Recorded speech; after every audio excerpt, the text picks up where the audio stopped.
ሰላም ሰላም ዛሬ ደግሞ ይዘንላችሁ የመጣን ቃላትን አብረን እየሰራን ቃል የትኛው ነው፣ ሀረግ የትኛው ነው፣ አረፍተ ነገር የትኛው ነው የሚለውን እናያለን ማለት ነው።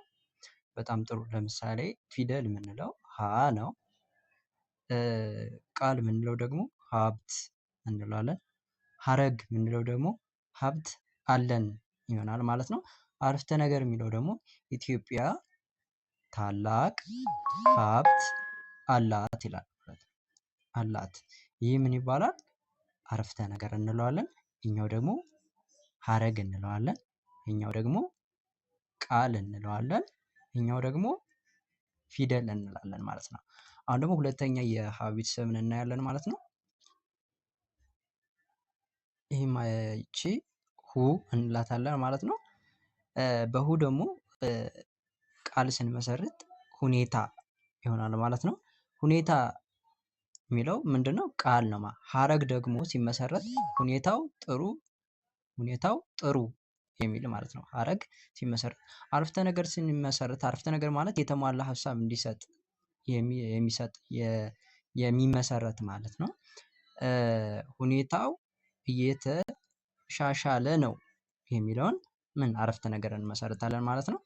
ሌላኛው ደግሞ የሀ ቤተሰብ ሶስተኛ ቤተሰብ ሂ እናያለን ማለት ነው። ሂን በምናይበት ሰዓት ቃል ስንመሰርት ሂደት ብለን እንመሰርታለን ማለት ነው። ሂደት ቃላት የሚመሰረቱት ምንድነው? ፊደላት ምን በመገጣጠም ማለት ነው። ፊደላትን በመገጣጠም ማለት ነው። ለምሳሌ ሂን ት የሚለውን ማለት ነው። ሂ የሀ ቤት ሶስተኛዋን እና የደ ቤት አንደኛ የተ ቤት ስድስተኛዋን ስናገጣጠመው ሂደት ሚል ይሰጠናል ማለት ነው። ሌላኛው ደግሞ አሁን ወደ ቀጣዩ ሀረግ ምንለው ማለት ነው። ሂደቱ ፈጣን እንለዋለን ማለት ነው። አረፍተ ነገር ስንመሰርት ደግሞ ሂደቱ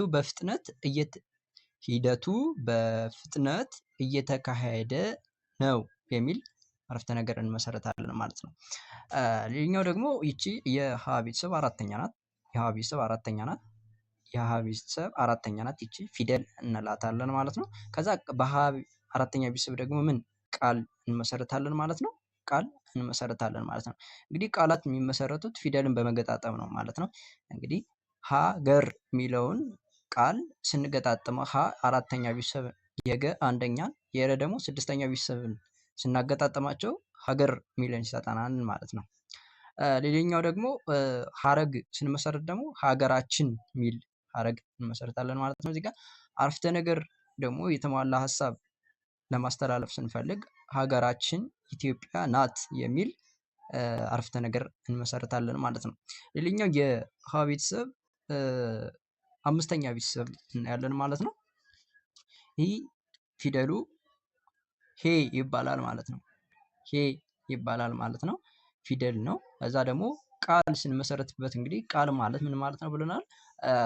የሆሄያትን ወይም ደግሞ ፊደልን በማገጣጠም የሚመሰረቱ ናቸው ማለት ነው። ለምሳሌ ሄ እና ደ የሀ አምስተኛ ቤተሰብ እና የደን አምስተኛ ቤተሰብ በማገጣጠም ሄደ የሚል ቃል እንመሰረታለን ማለት ነው። እዚህ ጋር ይሄኛው ደግሞ ምን እንለዋለን? ሀረግ እንለዋለን። ለምሳሌ አረፍተ ነገር ስንመሰርት ወደ ትምህርት ቤት ሄደ የሚል አረፍተ ነገር እንመሰረታለን ማለት ነው። ሌላኛው የሀ ቤተሰብ ስድስተኛዋ ህ ትባላለች ማለት ነው። ህ ማለት ነው። አሁን የዚህ ጋር ህ ማለት ፊደል ናት። አሁን ደግሞ ቃላትን ለመመስረት ደግሞ ምን ማድረግ አለብን? ፊደላትን ወይም ደግሞ ፊደላትን ምን ማገጣጠም ማለት ነው። ህ ይ ወ ት የሀ ቤት ስድስተኛን የየ ቤት ስድስተኛን እና የወ ቤት አንደኛ የተ ቤት ስድስተኛን ስንመሰርተው ህይወት ህይወት የሚል ቃል እንመሰርታለን ማለት ነው። ሌላኛው ከሀረግ ደግሞ ስንመሰረት ምን እናደርጋለን? ህይወት ውብ የምንለው ማለት ነው። ሌላኛው አረፍተ ነገር ስንመሰርት ደግሞ ህይወት ውብ እና ውድ ናት የሚል አረፍተ ነገር እንመሰርታለን ማለት ነው። እንግዲህ ደግሞ በመጨረሻ ደግሞ የምናየው የሀ ቤተሰብ መጨረሻው ሰባተኛው ፊደል እናያለን ማለት ነው። ሆ ማለት ፊደል ስትሆን ፊደል ናት። ፊደሎችን በማጣመር ደግሞ ምን ይመሰረታል? ቃል ይመሰረታል ማለት ነው። ለምሳሌ ሆ እና ነን ስናጣምራቸው ምን ቃል ይመሰርታሉ ማለት ነው።